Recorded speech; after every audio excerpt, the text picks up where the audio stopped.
राधे राधे साथियों। आज के वीडियो में सुनेंगे पवित्र पावन सावन सोमवार व्रत की कथा, जिसको सुनने मात्र से ही जीवन के सभी कष्ट दूर हो जाते हैं और भगवान शिव की मंगल कृपा भक्तों पर बरसती है। तो प्रेम से, भाव से और मन से इस व्रत कथा का श्रवण करें। एक समय की बात है, किसी नगर में एक साहूकार रहता था। उसके घर में धन की कोई भी कमी नहीं थी, लेकिन उसकी कोई भी संतान नहीं थी। इस कारण वो बहुत दुखी रहता था। पुत्र प्राप्ति के लिए वो प्रत्येक सोमवार व्रत रखता था और पूरी श्रद्धा के साथ शिव मंदिर में जाकर भगवान शिव और माता पार्वती की पूजा करता था। उसकी भक्ति देखकर एक दिन माता पार्वती प्रसन्न हो गईं और भगवान शिव से उस साहूकार की मनोकामना पूर्ण करने का आग्रह किया। पार्वती जी की इच्छा सुनकर भगवान शिव ने कहा, हे पार्वती, इस संसार में हर प्राणी को उसके कर्मों का फल मिलता है और जिसके भाग्य में जो हो उसे भोगना ही पड़ता है। लेकिन पार्वती जी ने साहूकार की भक्ति का मान रखने के लिए उसकी मनोकामना पूर्ण करने की इच्छा भोलेनाथ से जताई। माता पार्वती के आग्रह पर शिव जी ने साहूकार को पुत्र प्राप्ति का वरदान तो दे दिया, लेकिन साथ ही ये भी कहा कि उसके बालक की आयु केवल 12 वर्ष ही होगी। माता पार्वती और भगवान शिव की बातचीत को साहूकार ने सुन लिया। उसे ना तो इस बात की खुशी थी और ना ही दुख। वो पहले की भांति शिव जी की पूजा करता रहा। कुछ समय के बाद साहूकार के घर एक पुत्र का जन्म हुआ। जब वो बालक 11 वर्ष का हुआ तो उसे पढ़ने के लिए काशी भेज दिया। साहूकार ने पुत्र के मामा को बुलाकर उसे बहुत सारा धन दिया और कहा कि तुम इस बालक को काशी विद्या प्राप्ति के लिए लेकर जाओ और मार्ग में यज्ञ करते हुए जाना। जहाँ भी यज्ञ कराओ वहाँ ब्राह्मणों को भोजन कराते और दक्षिणा देते हुए जाना। दोनों मामा भांजे इसी तरह यज्ञ कराते और ब्राह्मणों को दान दक्षिणा देते काशी की ओर चल पड़े।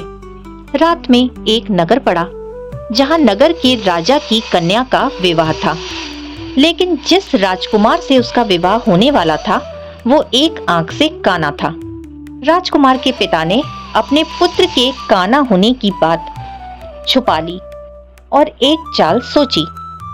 साहूकार के पुत्र को देखकर उसके मन में एक विचार आया। उसने सोचा, क्यों ना इस लड़के को दूल्हा बनाकर राजकुमारी से विवाह करा दूं। विवाह के बाद इसको धन देकर विदा कर दूंगा और राजकुमारी को अपने नगर ले जाऊंगा। लड़के को दूल्हे के वस्त्र पहनाकर राजकुमारी से विवाह कर दिया गया। लेकिन साहूकार का पुत्र ईमानदार था, उसे ये बात न्याय संगत ना लगी। उसने अवसर पाकर राजकुमारी की चुन्नी के पल्ले पर लिखा कि तुम्हारा विवाह तो मेरे साथ हुआ है, लेकिन जिस राजकुमार के संग तुम्हें भेजा जा रहा है वो एक आंख से काना है। मैं तो काशी पढ़ने के लिए जा रहा हूँ। जब राजकुमारी ने चुन्नी पर लिखी बातें पढ़ी तो उसने अपने माता पिता को ये बात बताई। राजा ने अपनी पुत्री को विदा नहीं किया, जिससे बारात वापस चली गई। दूसरी ओर साहूकार का लड़का और उसका मामा काशी पहुँचे और वहाँ जाकर उन्होंने यज्ञ किया। जिस दिन लड़के की आयु 12 साल की हुई उसी दिन यज्ञ रखा गया। लड़के ने अपने मामा से कहा कि मेरी तबीयत कुछ ठीक नहीं है। मामा ने कहा, ठीक है, तुम अंदर जाकर सो जाओ। शिव जी के वरदानानुसार कुछ ही देर में उस बालक के प्राण निकल गए। मृत भांजे को देख उसके मामा ने विलाप करना शुरू किया। संयोगवश उसी समय शिव जी और माता पार्वती उधर से जा रहे थे। माता पार्वती ने भगवान शिव से कहा, स्वामी, मुझे इसके रोने के स्वर सहन नहीं हो रहे, आप इस व्यक्ति के कष्ट को दूर करें।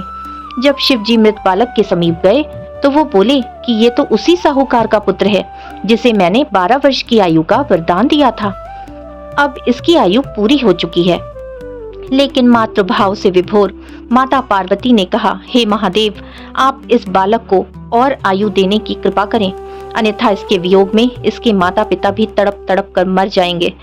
माता पार्वती के आग्रह पर भगवान शिव ने उस लड़के को जीवित होने का वरदान दिया।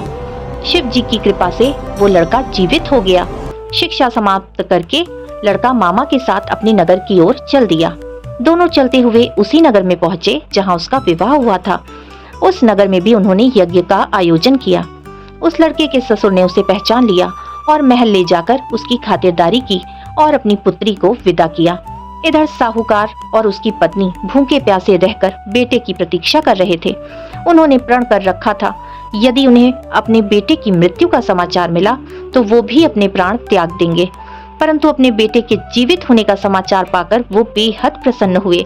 उसी रात भगवान शिव ने व्यापारी के स्वप्न में आकर कहा, हे श्रेष्ठी, मैंने तेरे सोमवार के व्रत करने और व्रत कथा सुनने से प्रसन्न होकर तेरे पुत्र को लंबी आयु प्रदान कर दी है। इसी प्रकार जो कोई सोमवार व्रत करता है या ये कथा सुनता है या पढ़ता है, उसके सभी दुख दूर होते हैं और समस्त मनोकामनाएं पूर्ण होती हैं। हर हर महादेव। फिर से मिलेंगे मेरे चैनल कृष्णा माखन चोर पर। तब तक के लिए राधे राधे।